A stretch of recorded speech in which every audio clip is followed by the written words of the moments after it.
All right, we're live. Thanks for being here, guys. I'm sitting here with Mahmoud. Mahmoud, I'm going to try out. I'm going to hit one of these buttons and see what happens with it. No, not that one. No, that's a good Saturday vibe. Good Saturday vibe. There's a hand clap one in here somewhere. There we go, with Mahmoud. Three-time Hall of Fame producer? Two-time. Two-time Hall of Fame producer, will be 3 this year, and then your agency will be at the Hall of Fame agency this year, right? Tracking that. Yeah, cool. That's the goal. Awesome, man. Wait, thanks for being here with us. We're going to go over and talk about some telesales tips, veteran presentations, and all of the above. But what I wanted you to, you've been with us for like 3 years now, right? A little over 2 months, 3-4 months now. Okay. 2 years. 2 years and a couple months. Yeah. So the end of this year will be 3 years for you. Okay, got it. So this will be like, this next convention will be our 4th convention coming up, right? Yeah. Cool. That's right. This is my 7th year. So I'm 6 years in, but in like October, it'll be 7 years. So I think things have changed a lot since when you first started. I would love for you to, talk about like some of the things you think are different just about like the company and the opportunity in general now compared to when you first started. Because I think when you started and when I started, it was more like of a startup. We were working like 24/7, like work-life balance was like a cuss word. And it was just, it was a grind in the beginning. I think we have more of that stuff now where people are able to, kind of design their work schedule, work remotely, not always banging out in the field and everything like that, right? So yeah. I'd love for you to talk about like what are some of the key differences you think that make it easier for agents to get started, selling insurance now? Yeah, especially since we've gone completely virtual, It's been a whole lot easier and much more scalable. Yeah. And the reason I say that is because like when we first started, we were all in person. We had to take 2 whole days to book appointments, and then we would drive around all day, go to appointments, go to houses, deal with no-shows. To whereas now, if someone doesn't pick up or they don't no-show, like you can literally just call the next person. Yeah. And I think as we've adapted and gone into the virtual approach, like multiple people have hit Hall of Fames doing the virtual. So we know it works, and it's a lot more easier with a team because like now you're just not solely relying on one person to help you the entire time. You can literally be at Zoom with multiple people at the same time, and there's multiple different Zoom rooms with people available to help. Yeah. Do you think if you were like getting started as a new agent now, if there was no Zoom or like you weren't in an office, because I think sometimes agents and maybe even people watching this today, like they just get in Zoom one day and they say like, oh, it's loud and chaotic, or they go into office one day and like, I couldn't hear anything, which is like, that's normal. Like that, it's okay though. Like it's just part of the chaos. And I think it's a good thing because there's other people around. But like if you had to start again right now and knew nothing about insurance, how hard would it be for you to figure out selling insurance with no Zoom or no office culture for you to be around? I mean, you can only get so far looking stuff up on Google and YouTube. Yeah. Like especially if you're trying to master something, you got to be surrounded by people that are doing the right things. Yeah. That are producing the numbers you want to produce, and the results are speaking for themselves.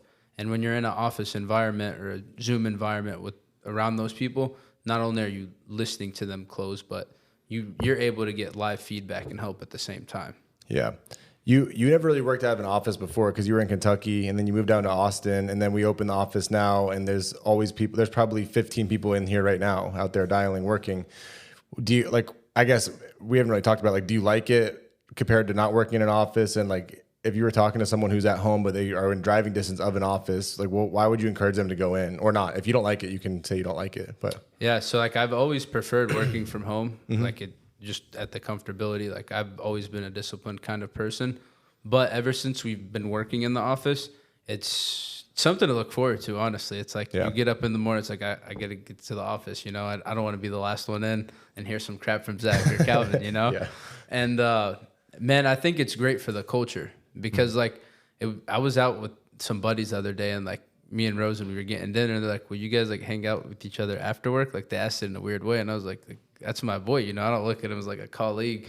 And it's the same thing with this job. It's like I don't look at this as a job or hard work. Like this truly is a lifestyle, what we're able to do. And I think being in an office surrounded with like-minded individuals with the same goals and plans, like it only helps, Yeah.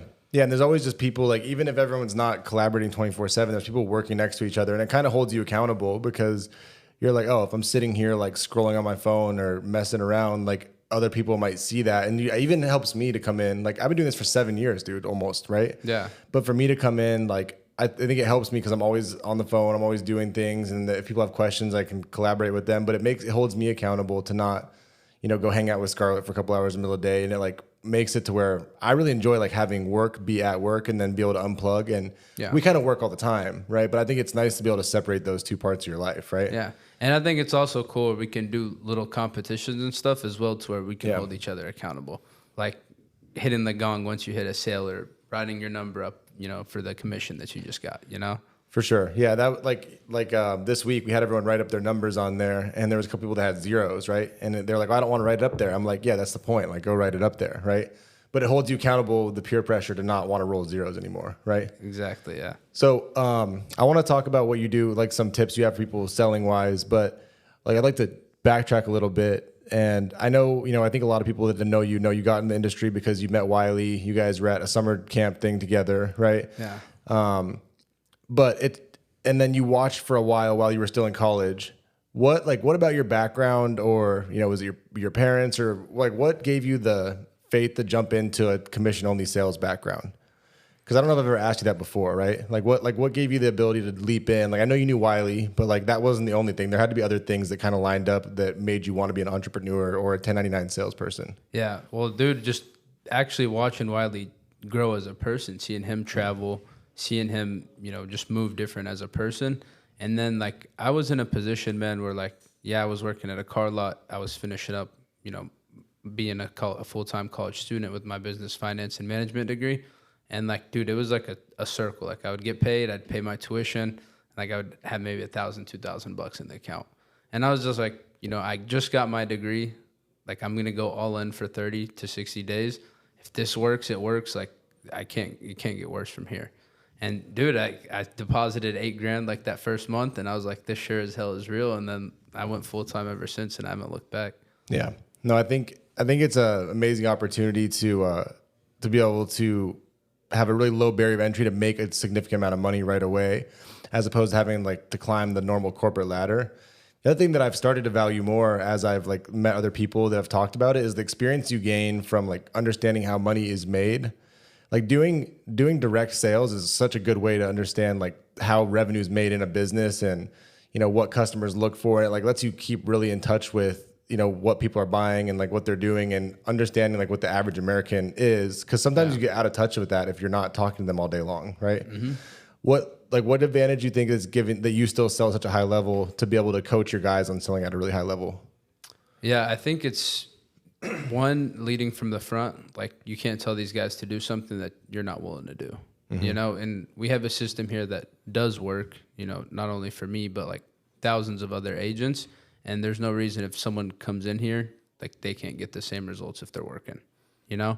And I think just having a servant heart, because like when I made that switch from just being an agent to an agency owner, it's like you have to be more worried about just money. Like you have to truly care for these guys, and not only for your agents, but for the client as well. Like if you want to be a top producer, you can't just be sitting there with commission breath. Like the clients can sense if you really care about their family, And I think just going at it with that mindset and teaching people the right ropes, and anything's possible.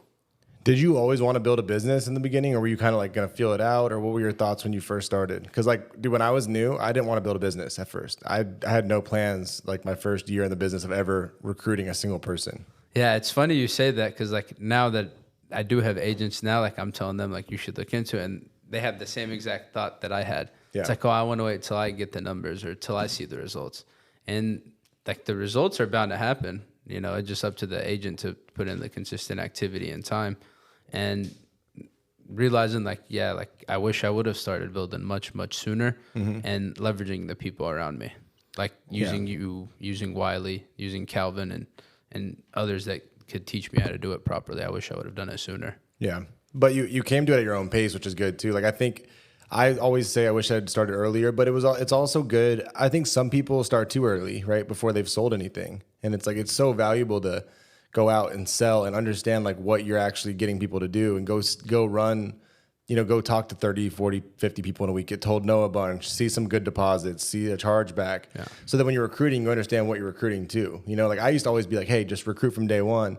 Now I'm like, let's get you selling a bunch first, because I think it's cool if you have someone that sells a lot, you want to recruit their friends because they sell a lot, right? Yeah. Like if you have someone that can't sell anything and is lazy, it's like the people that hang around probably are lazy too and probably can't sell a lot. So like, why don't we just find the couple good ones and you know, help them recruit their friends, because you want a gang of those people, right? Yeah. Transitioning from in-home sales to telesales, like I think it was very different. We don't have many people watching this now who ever did in-home sales, right? So what are some things you would say about like the biggest differences are? Because I think sometimes people are like, oh, like maybe it used to be easier like 3 or 5 years ago, and I think the opposite. Like I think it's so much easier now. But like, what do you think are some of the benefits from an agent perspective and from a builder perspective to doing all virtual sales with really good lead sources like we have now? Yeah. From an agent perspective, I think like being able to have as many presentations as possible. Because like when we were in the field, we would shoot for, you know, run 30 appointments a week and you'll help over 10 families, you know, but that wasn't the case for me when I was in the field. Like I did have to work harder. You know, I had to book 40, 50 appointments a week just to get that 10, 15 families result that I wanted. So I think just the amount of presentations and repetition you can get from being virtual helps a lot, because you're not tied down to one specific county in a state. Like you have the entire United States you can attack from whatever time you want to work. Like if you want to work from 7, 8 a.m. till 9, 10, 11 p.m. at night, all beats to you. Like some people make it happen like that. And I think that's the beauty of it is, one, you're able to reach as many people as possible. Yeah, like you and Ronnie were doing competition, and you sent us a text at like 1 a.m. of you trying to close a deal that you didn't close, but you were trying to because you had the ability to, right? Yeah, someone in Hawaii. I lost the competition by $600. Like you almost had it with that deal. Literally half a policy, and that would have been it. But yeah, like that shows to show. Like it was a little past midnight. I was like, all right, I'm down. I can either take the L or at least finish out through it, and I tried. And I think a lot of people don't realize that. Like you can take that to your advantage. Like if you want to work nights to make it happen, you need to make some extra money. You got some birthdays coming up, like you can do that here. You're the one that controls your own schedule. And then two, in regard for like a builder being virtual, you're able to help your agents in a much faster tone, and they're able to, I'd say, learn much quicker, because like they're literally listening to people help families while they're on Zoom. Like they're getting the live objections. They're hearing the different underwriting tricks and guidelines. And I think just going out there and doing it is the best way to learn. And with the systems that we've have and created now, it's really easy. And I can confidently say someone can come in here with no insurance experience and become profitable within their first 30, 60, 90 days. Like the kid I brought out to Orlando, like he dropped out of college at convention. And like just this week alone, like he was sitting there unfathomized. Like he was sitting there with a big old smile on his face looking at all these deposits, and it wouldn't have been possible if he didn't take that leap of faith and just plug into the Zoom. Yeah. So you mentioned like you can be able to make your own schedule. I think scheduling is one of the things that new agents, like that kind of can make or break a new agent, like how disciplined you are to your schedule. Because, you know, like we were like you, I think it was you, me, Calvin, and a few other people were here Monday morning at like 9 o'clock, and we're like, where is everyone? Right. And then people start rolling at 10 or 11. And then it's like very evident to see when we have everyone write their numbers on the board too. It's like, oh, like the people that like you and Calvin and Justin were the top 3 on there. Like you guys are the ones that were here early and late every day, right? And so all the other things like leads and scripts and all this stuff sort of helps. But like mostly what dictates people doing well is activity level and how tight of a schedule they have.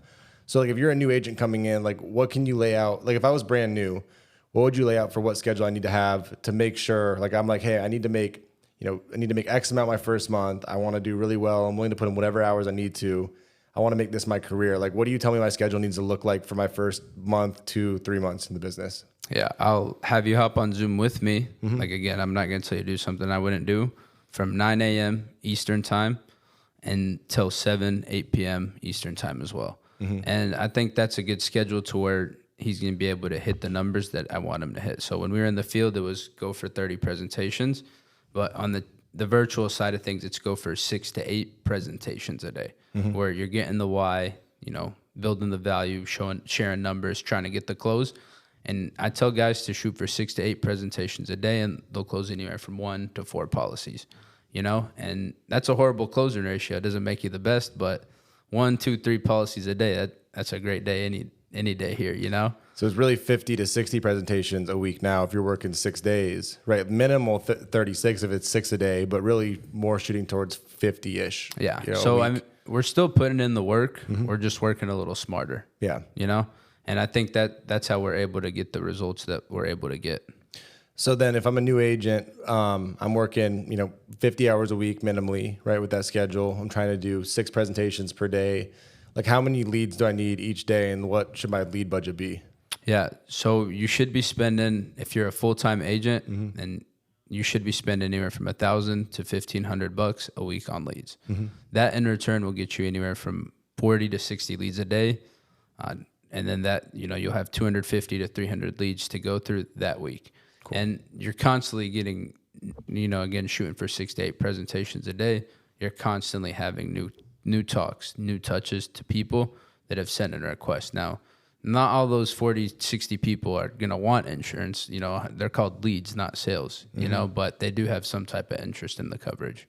And then if I'm someone who has like $500 to spend on leads at first, like my first couple weeks, like I have 1,000 for my first 2 weeks. Like how do we go from 500 a week? How do you get me to get it up to 1,500 a week? Yeah. So that's where you go with the quality versus quantity.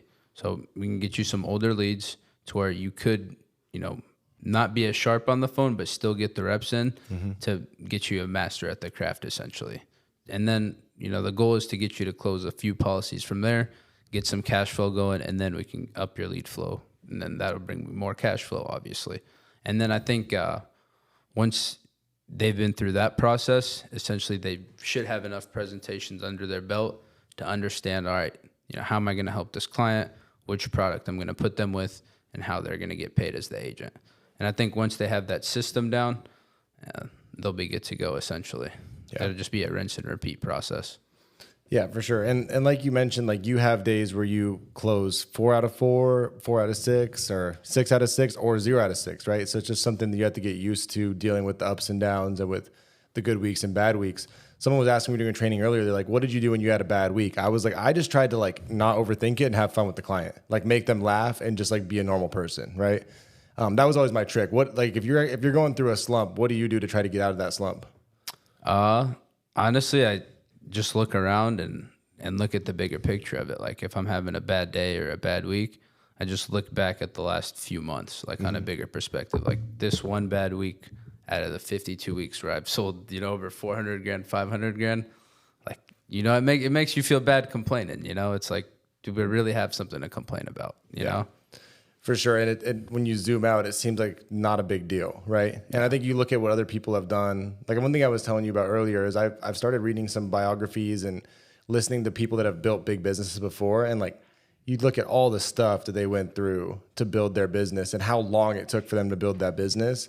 And they like the only thing that they really did was they just kind of stuck with it and kept taking it on the chin until eventually like they had a breakthrough.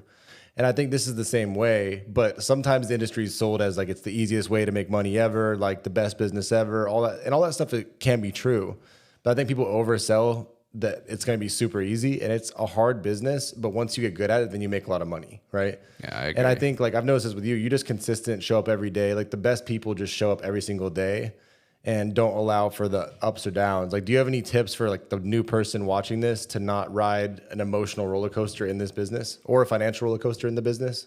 Yeah, just ride the highs and the lows and just realize that, again, on a daily perspective, like, yeah, you might have a rough day or two or even a rough week, but with the consistent activity, the rewards will always follow. So if you're doing everything that you're supposed to do, going 6 to 8 presentations, putting the numbers in your favor, controlling what you can control, there's no way that you can't get out of that slump. It's almost impossible.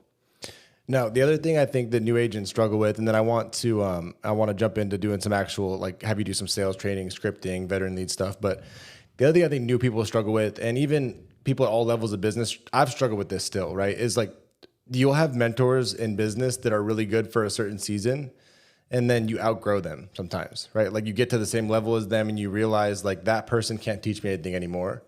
Or like as a new agent, like there'll be people who are friends who both sell 15 apps a month, right?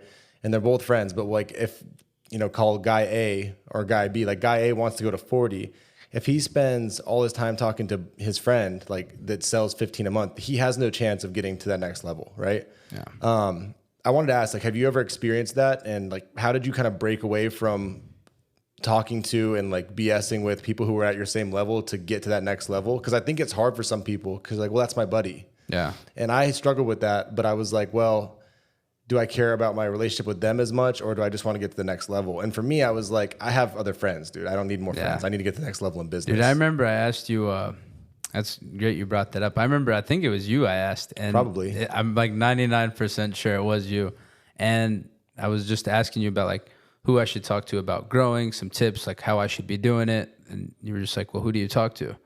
And like I gave you a list of 5. I was like, Nate.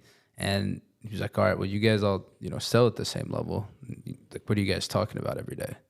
He's like, you guys just going over like how your day was in the field and whatnot? And I was like, yeah. He's like, for what? He's like, is he helping you with anything? And I'm like, no. He's like, well, maybe you should reach out, see what Ryan Fickert's doing for growing, see what Wiley's doing for growing, see what Calvin's doing for growing. And like, I did have to have that uncomfortable conversation. Like, look, man, like I'm trying to build an actual business here. And it's going to be hard doing that if I'm talking to you for like, an hour, 2 hours, 3 hours a day, whatever, while driving around. And like, it doesn't mean like we're not friends anymore. It just, I have to allocate and be more intentional with my time. Yeah. And I think it just goes back to kind of with the scheduling thing. And like, yeah, we're still good buddies. You're just allocating your time differently and surrounding yourself by people where you want to be, Yeah, for sure. And I think it's super comfortable to talk to people where you're at because they won't challenge you. They won't push you, but they won't help you either, right? And they'll like feed into the BS you give. Like if you go like, oh, like hiring agent sucks, they go, yeah, it does suck. Because you're dealing with the same crap and they think it sucks too. They don't have the larger perspective, right? And for me, there's been times where people in business who have helped me a ton, like I sort of feel like I've got to their level. And then I'm like, this kind of is weird, but like I can't really like, we don't have anything to talk about. You can't help me anymore. You helped me get here, but you haven't kept growing. And I'm not going to die in business because you haven't continued to grow as well. No. So, some of those relationships just kind of die out. And as you keep getting to that next level, you have to keep finding people who are ahead of you in business so you can keep, climbing up and getting new mentors and finding new people that can help you stretch as a person, Yeah.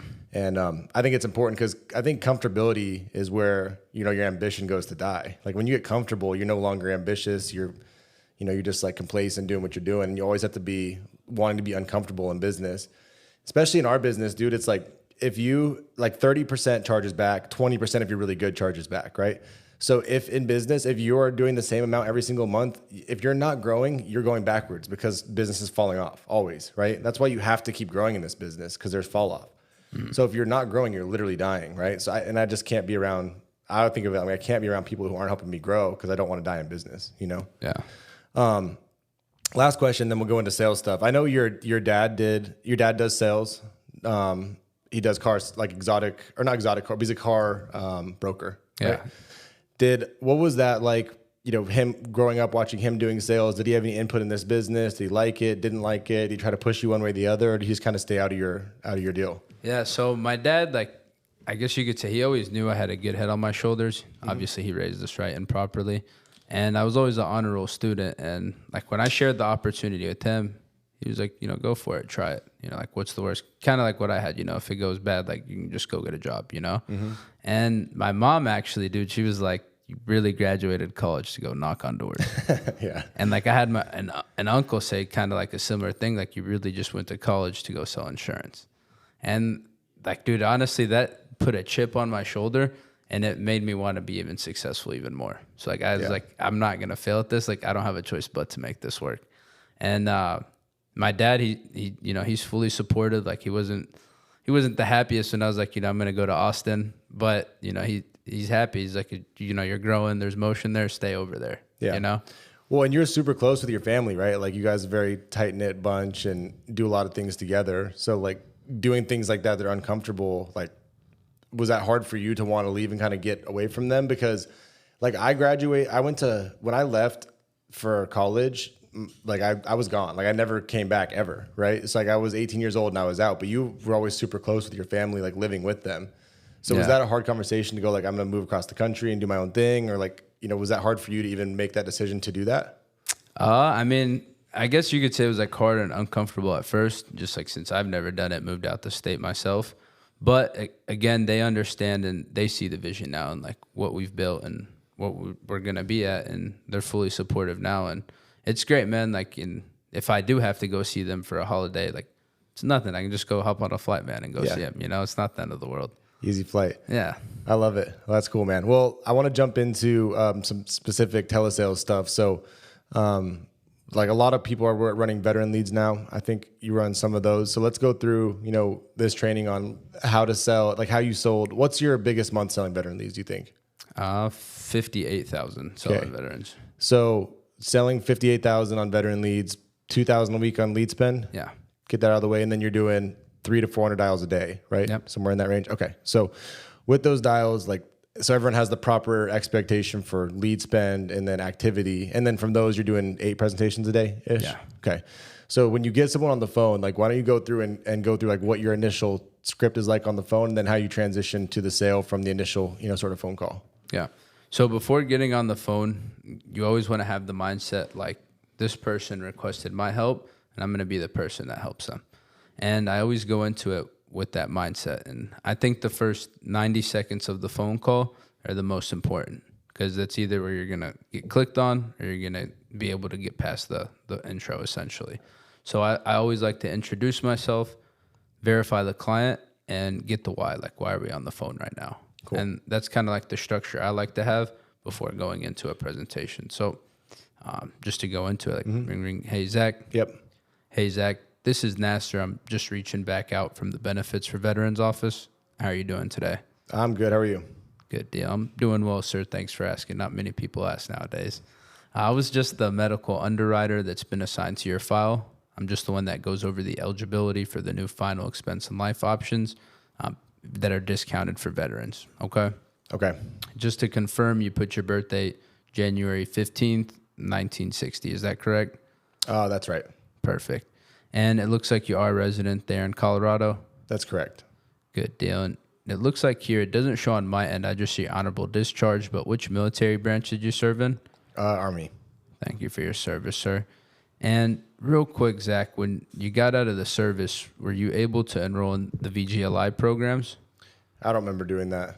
No, that's all right. A lot of veterans were just misinformed or were unaware about it. They only gave you a 16-month window. So these programs here, Zach, most vets that send them in, they just want to make sure, God forbid, when something happens to them, that the burial or cremation doesn't fall a burden on their loved ones. Was that pretty much your main concern? Oh, yeah, that was it. Yeah, that's why most vets send this in. And were you looking to cover anything else as well, like leave some money behind or cover any other expenses? Just the burial. Got it. Okay. And did you have any type of coverage in place currently that'll help pay for that? I have a small policy I took out a while back, but it's like $5,000. Okay, so just not enough coverage? Correct, yep. Got it. And before we dive into everything, Zach, I'm just going to send you over a picture here of my credentials so you know I'm a licensed and active professional in the state, okay? Cool. So to pause there real quick, out of say you do 10 presentations, how many of them go like that smooth? Is like one of them maybe like one every 20 that's that much of a lay down, or what would you say? Yeah, give or take, I'd say like one every 10, 20. Okay. So where are some of the big objections that people throw in there? Like, I'm sure one right away is like, I didn't fill anything out at all. Yeah, I don't remember doing that. That's probably the biggest one. Is like, I don't remember filling this out.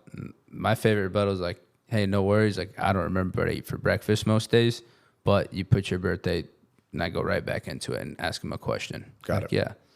And then another huge one I get is I'm already covered. Okay. And I think that stumbles a lot of agents. They'll just be like, oh, okay, click.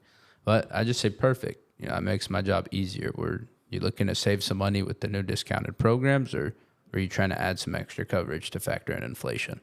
Cool. What do they usually say from there? You'd be surprised. Some people are like, oh, I just want to see if I can save some money. And then sometimes it's someone that got it like a month ago, or Billy got a policy 50 years ago and he's trying to save some money. It's like, nah, keep it, man. What if you have people who are like, hey, I thought that this was covered by the military when I got out? Yeah, so I direct them straight to the VA website. It'll say it on there itself on the government website. If you die in the VA hospital, they'll give you $795. And if you die outside of the VA hospital, it's $355. Got it. Is there any case where anyone has like full insurance typically through the VA or no? There's been a few cases where, like, I know one out of like a blue moon, I've seen it, is a guy actually pulled out his DD-214. I guess that's a card they get when they get out the service. And it had like 10 grand written down on it and circled on the bottom right. And I was like, you have it in writing? He was like, yeah, I got a $10,000 policy I don't got to pay for. I was like, good. So that's not enough to cover your burial. So you just want to add some extra coverage? He was like, yeah. And we got him in. You're just assuming that they want to add more on top of it, basically. Cool. Exactly. Because, I mean, they did fill out the request at the end of the day, you know? They knew that's one thing I always remember. People were like, well, they already had life insurance. But I'm like, dude, they knew they had the life insurance when they filled out the request. Right? So it's like, if you owned a car and you filled out a request to get another car, then it's probably because you want another car, not because, like, you're like, I know I have a car. Like, I drove here in the car. I just want another one, right? Exactly. Or a new one. So I think, like, don't let them having insurance throw you off. I remember it was in my head, I was always kind of like putting it into a box and then like using it for something else, right? Yeah. It's like, oh, okay, got it. You had that insurance for burial, so you just want something to leave some money to your kids, right? Exactly. Or you have that insurance to cover your debts when you die. Like this one's to cover your burial, and just assigning them and spending the money on different things. Do you kind of do the same thing typically? Yeah, 100%. And I actually like when someone already has insurance. Yeah, because like, a buyer. Yeah, they already believe in the product. Right. We don't have to resell them or anything. We just got to properly serve them and see why they want the coverage in the first place. Right. See that insurable interest, essentially. You know? Yeah. So once you get, the other thing I want to mention too with that is like, the one thing I always told people, and I've heard you say something similar, but it's like, no one can ever really have enough insurance, right? A lot of people have like $100,000 policy or something like that, and LIMRA, who does all the marketing and research on life insurance, they say people should have 10 times their annual income in life insurance. So it's like, if you make 100 grand a year, you need to have $1 million of insurance, right? Yeah. So it's like, we can't get to $1 million, but let's add some more on so you have a little bit more to leave to your kids, right? So I think there's always, like, don't let them having something, like you said, intimidate you. Like, keep rolling and add on more, and know that they're already a buyer. They already like life insurance. I remember running in the field, there'd be times, dude, where I'd go in people's houses and they go, I have this one, and you remember that, like this one, I have this, and they had like 16 final expense policies at, $5,000 each. And you're like, you just want another one of the 5,000? They're like, oh yeah, just give me one more. Like, sounds good, easy enough, right? So anyway, so get past that part where they kind of agree with you. What does the next part of the presentation look like? So just setting the structure, like, hey, so what I'm looking at here in front of me is the client suitability sheet. This right here is just gonna help me best guide how to serve you and the family today. So we'll just spend a quick minute or so on yourself and financial situation, see exactly how much coverage you do need, make sure that it is enough for you, and most importantly, that it is comfortable and within your budget. And typically we don't have an issue with that, just because you are the one that customizes the entire plan and that they are discounted for you. And after that, we'll just spend a quick minute or two on the health and background, and that'll allow us to see which one of those 36 different A-rated carriers will give you the best benefit with the highest chance for approval today, sir. Cool. Does that make sense? Yep. Perfect. So now I kind of just set up the structure there. Like, obviously they know there's a cost to it. They know we're going to spend some time on their health, and they know we're going to see which one's going to give them the best option today. Cool. And then I just go straight into the coverage and dig in the why. Essentially, like, all right, Zach, have you ever thought about if you were to be buried or cremated? Buried. Okay. Do you know how much that costs nowadays in Colorado? I don't know, maybe 10 to 20,000 ish, somewhere in there. Yeah, you hit it right on the dot. It usually just depends on what all gets done, from like the fanciness, service, elegance, casket, opening and closing. On a low end, it'll be about $10,000 to $12,000, and the fancier you get, you get up to like $18,000, $20,000. But okay, $12,000 to $15,000 will put you away properly. Now, God forbid, Zach, something happens to you tomorrow. Who's going to be the one responsible picking up the pieces for you, the beneficiary? My wife. Okay, and her name? Deborah. Same last name? Mm-hmm. Got it. Now, Zach, do you or Deborah have $10,000, $15,000, $20,000 set aside to pay for this? No, we don't. We got little savings, but not enough to cover this. No, that's all right. You sound just like me and everybody else sending in the request. And did you have any type of life insurance outside of work or anything that'll help pay for the burial, sir? I had the one $5,000 policy, but that's it. Okay, and how long ago did you get that one? Oh, probably 15 years ago. Okay, so you're probably paying little to nothing for it, huh? Yeah, it's not dirt cheap. Okay, cool. And so obviously just the 5,000, so it's not enough coverage. Were you looking, I guess, like for just an additional like 10, 15,000 just for the burial, or did you want this policy to do anything else for you? Maybe extra, maybe 15-ish, something like that for burial. Okay. Whatever I can afford. Absolutely, sir. That's the most important thing. And then, I guess what's the main reason you only had 5,000 in coverage in the first place? Is it just I think it was enough to cover it then with inflation and whatnot. It's not anymore.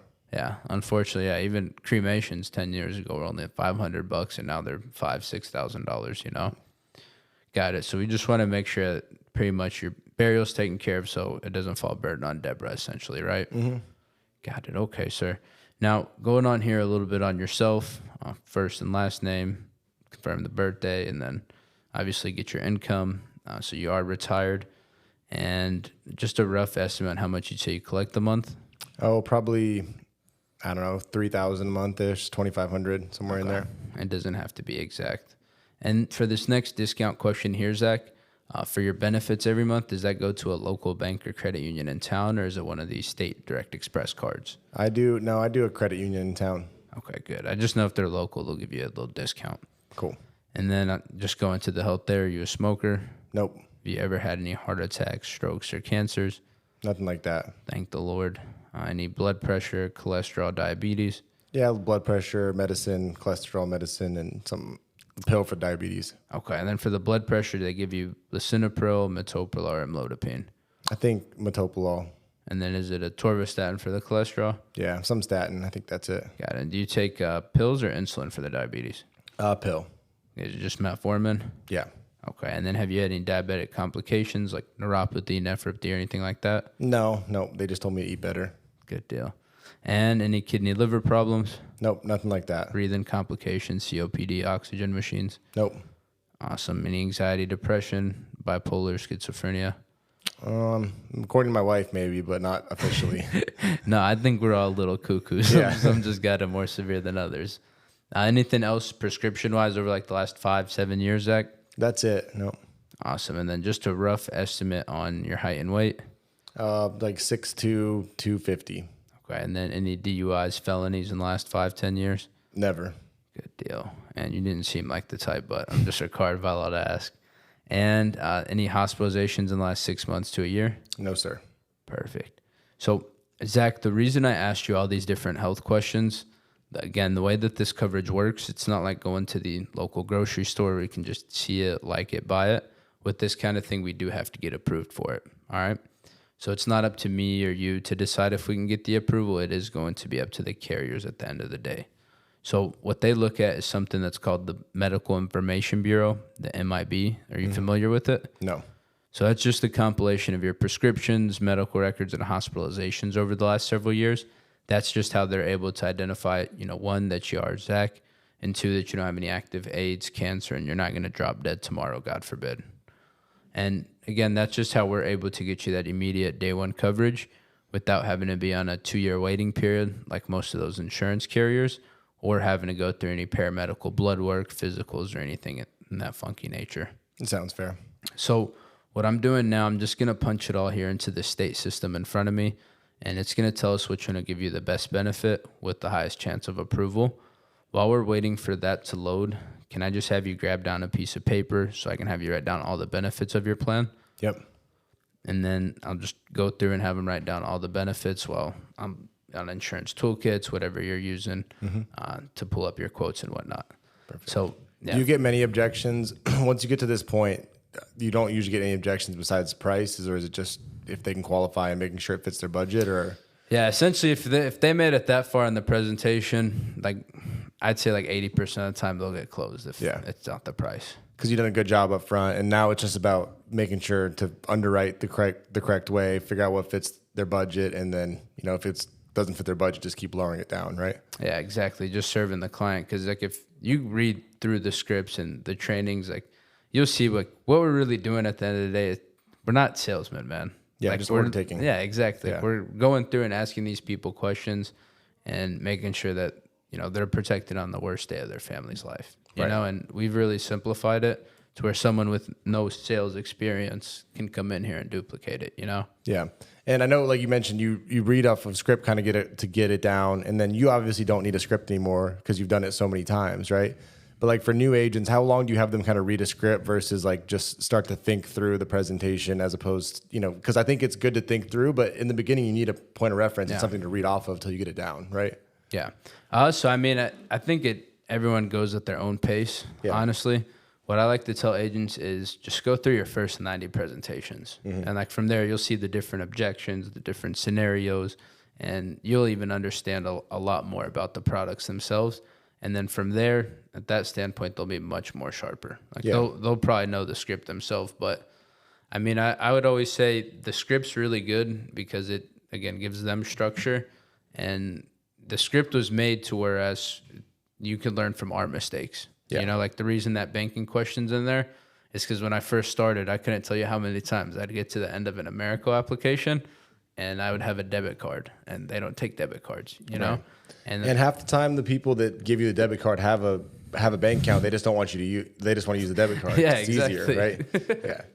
And just little tips and tricks in there. Like everything, again, is put in that script for a reason, and it's to help overcome those objections, kind of like pre-firing. Yeah. That's to where I'm able to, once I get to the end and show numbers, that's how we're able to close at such a high level, is because, again, it's not about selling them at the end of the day. It's like, which one do they need for their family? Right. And which then one it's they just, can afford. Then it's just pricing, right? I heard you talking about the other day, you typically do like top up, right? Instead of top down. And I think like when you're writing on a piece of paper, it's easy to like write it down. And like I used to write it down and slide them the paper, they look at it, right? Yeah.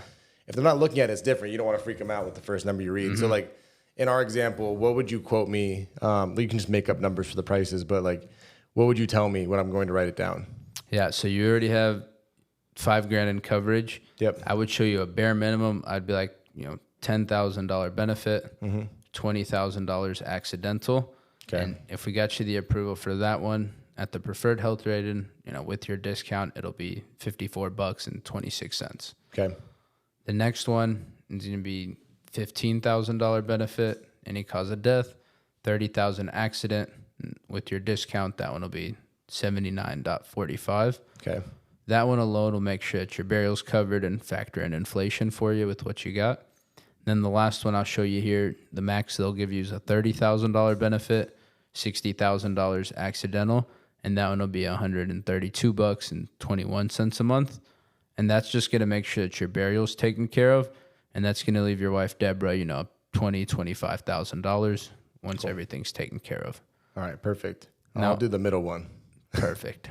Perfect. What do you normally say there if they don't say anything?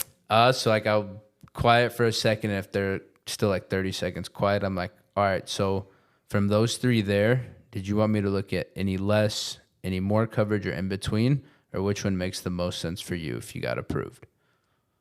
Middle one.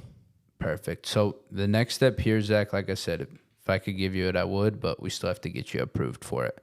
So the application process is super simple. We're just going to spend a quick minute confirming yourself, basic information, contact info where your policy will get mailed. Spend a quick minute confirming the basic health questions because I'm required by law. We'll spend a quick second confirming your beneficiaries. And then at the end, they're going to let you select the effective date on when you want the coverage to start. And once we submit the application, they're going to give us the 3 final answers on the spot today. Okay. First one would be a thumbs up. We got the approval. That'd be a blessing. Second's a thumb in the middle, sent to underwriting for further review. It's not always a bad thing. Could mean a prescription popped up. Or 3, they'll just straight up give you a thumbs down and decline it. And we'll just have to look at the next cheapest option. Should just be a couple dollars more. Cool. Sounds good. Does that all make sense? Yep.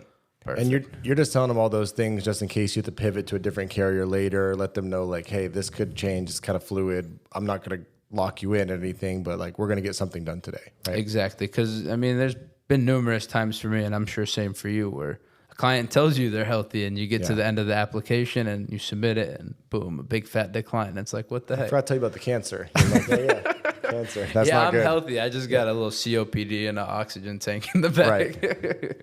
Those are the best. Yeah, I remember it's easier when you're in the house. You show up, you're like, no. Yeah. But yeah, man, I think that just kind of like sets the structure and prepares the client again to where it's just like, all right, you're still not approved for this. Like it still kind of builds that urgency to whereas you're not selling them on just an approval. Yeah. You're still selling them on a need, It's like, well, if this one does decline them, like we're truly going to go to a next carrier. It's going to be like $2-3 more, you know? Yeah, to your point, I think a lot of people trained on for a while, unfortunately, and sold on like, let's just see if we can get you approved.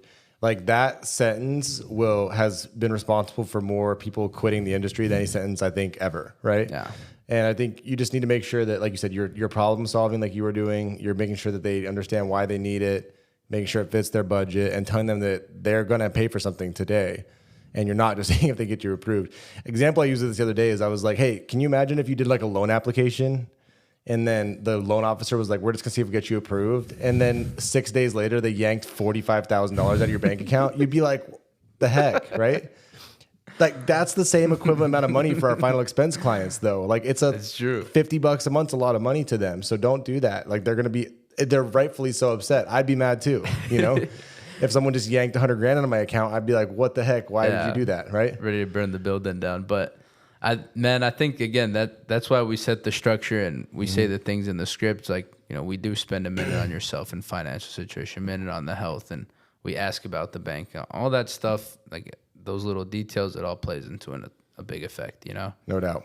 Well, dude, this is super helpful. Hopefully everyone can watch that over and over again, just like the script, so that they can write out their own, or they can get a script from you or anyone else on our team who has one.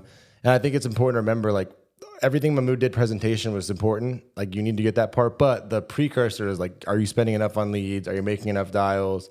You're doing 300 dials a day? Are you doing 8 presentations a day? Do you have enough leads coming in? Because you can't do the cool presentation part unless you're doing all the other stuff up front, right? Yeah. So appreciate you, dude. Thank you. This has been the best sales training we've done in a while, and I thank you for everything you do for our team, man. Yeah, appreciate you for having me on.